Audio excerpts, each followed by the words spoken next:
ফিলিস্তিনের গাজায় ইসরায়েলের বর্বর হামলার প্রতিবাদে দেশের বিভিন্ন স্থানে আয়োজিত বিক্ষোভের সময় একাধিক দোকান ও রেস্তোরাঁয় যেমন বাটা ও কেএফসির হামলা ও ভাঙচুরের ঘটনায় গভীর উদ্বেগ প্রকাশ করেছেন বিএনপির স্থায়ী কমিটির সদস্য সালাউদ্দিন আহমেদ। তিনি বলেন, এসব ঘটনায় আইনশৃঙ্খলা রক্ষাকারী বাহিনী এবং অন্তর্বর্তী সরকারের ব্যর্থতা স্পষ্টভাবে ফুটে উঠেছে। ঢাকা বিশ্ববিদ্যালয়ের রাজু ভাস্কর্যের সামনে ছাত্রদল আয়োজিত এক প্রতিবাদ সমাবেশে তিনি এসব কথা বলেন। গাজা ও রাফায় চলমান গণহত্যার প্রতিবাদে এই কর্মসূচি আয়োজন করা হয়।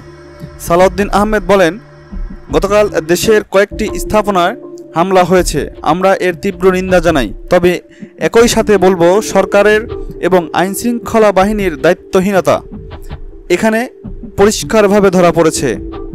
আগাম সতর্কতা গ্রহণ করলে এমন ঘটনা এড়ানো যেত এবং আন্তর্জাতিক মহলে দেশের ভাবমূর্তি অক্ষুণ্ণ হতো না। তিনি আরও অভিযোগ করেন, ক্ষমতাচ্যুত আওয়ামী লীগ সরকার একসময় ইসরায়েলকে স্বীকৃতি দেওয়ার উদ্যোগ নিয়েছিল।